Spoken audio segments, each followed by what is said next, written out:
Good morning guys, David here from Sunshine Acres. Starting to rain, so I thought this is a good opportunity to review the remote control mower. Remember, this mower was given to me very cheaply for me to be able to review it and report back what it needs to be changed for it before they start shipping it to overseas customers. So let's see how this goes. I have had to make a couple little changes and I've got some suggestions. So if you see anything during the videos, please leave that in the comments so I can pass that on as well. The basic configuration is it's a diesel electric, so it's got about a 10 horsepower Yanmar motor. I believe it's a YM195. I estimate it to be about 10 horsepower, which then powers this alternator on the side and the flail deck. The battery powers the drive system and the lift and lowering of the flail deck. So when it's on battery, I can move it around.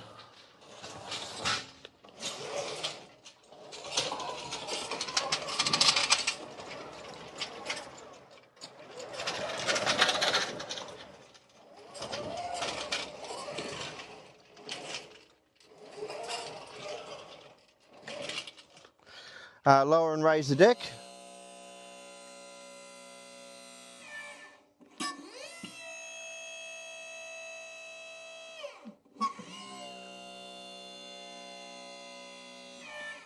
And those are the two main functions that the batteries operate, apart from the remote control features of it.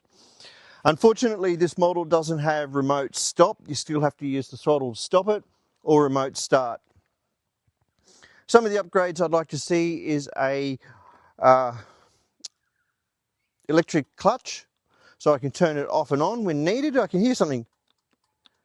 I suspect it's in there. I can hear it clicking, but it's not fitted with an electric clutch, so maybe that's an upgrade they can do later. So just here you got your tracks. There's 4 rollers along the bottom with your drive wheel. They're quite close. I like the way the 2 tracks in there are on a rocker, so it can curve with the terrain. That's really good. And I also like how the rollers are on the outside of the tracks, not on the inside like on some of the skid steers. So I think that's going to be a really great little track system.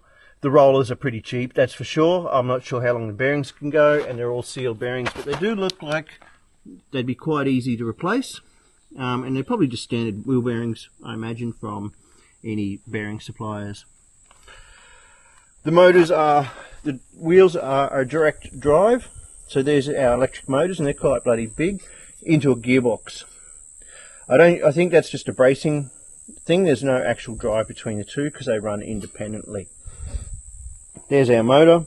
So a few little quirks. Some things I've had to do is the throttle was mounted up here, which is silly because you need to take this off to be able to service it. So that's something I'll be suggesting, to relocate the throttle cable.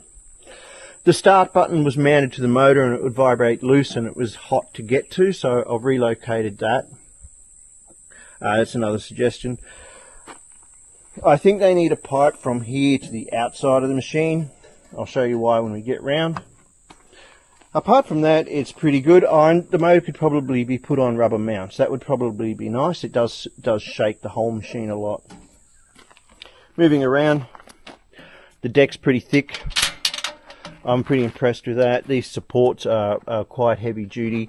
All of this seems pretty well built, to be honest. In here, there's our clutch. As you can see, there's no electric solenoid in it, no electric on-off. It's just a centrifugal clutch. And it engages quite early in the RPM, which you need for the alternator, because the alternator's driven off that as well. So you need it to charge straight away. There's our little hydraulic pump. It goes down and runs this ram under here. Moving around to the flail deck. These are the blades. They're pretty bloody sharp, to be honest. I didn't realise they were serrated. I've run this into the dirt a couple of times, had some sparks flying, and they seem to have handled pretty well. Like, they actually seem and sound like they might be even a reasonable steel, so I think they're probably quite a good blade. I think you could probably do with some more safety chains. Something else I think it probably needs to, which I'll be putting in my submissions, is a skid. it needs something to skid on, because it actually cuts just slightly below this deck. So you have to drive along with it hovering above the deck. So a skid, or maybe some casters. I'm unsure. I might play it with both. Straight direct belt drive. Something else I'll be suggesting to the manufacturer is a cutout here so you can access that grease point. And there's another grease point under here, so there needs to be a hole, an access hole here. So you don't have to take this off to grease it up. There's our alternator.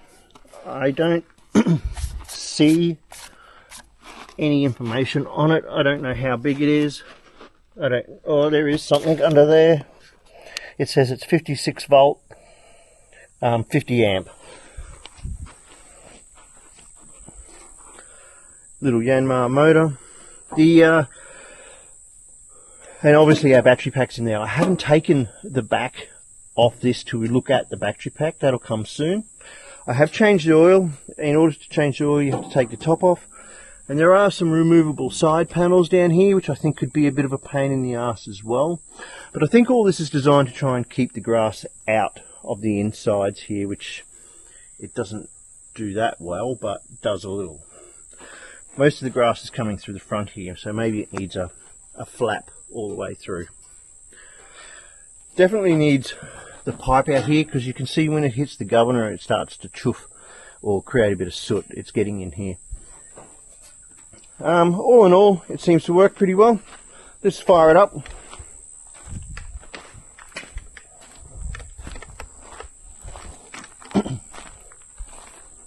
So the starting sequence is governor on, or the decompression lever on, probably a little bit of throttle.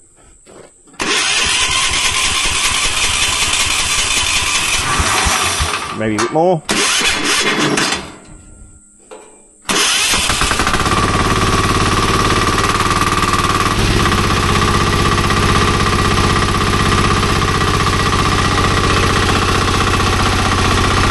Alright, so now you can see the motor's running but the belts aren't. So down here you can see our battery. It's pretty loud.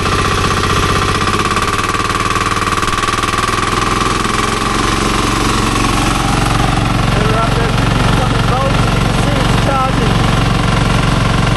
There's our circuit breaker, and if we need to, we can charge it as well.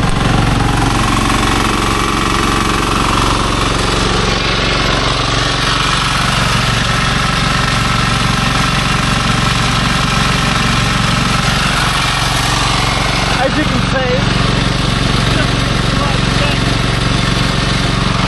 hence the need for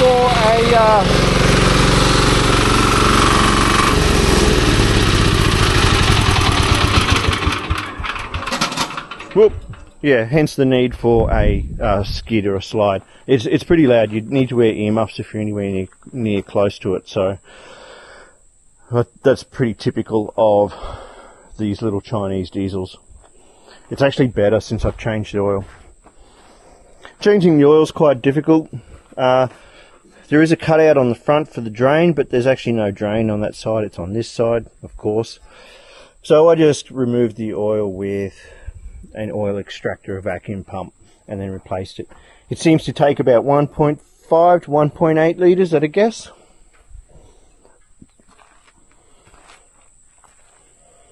All in all, it seems to do the job. I don't reckon it's perfect yet, but hopefully with our input, with some comments from you guys, we can make it a near on perfect little machine. So the basic upgrades in summary that I'm recommending at this stage would be a remote start.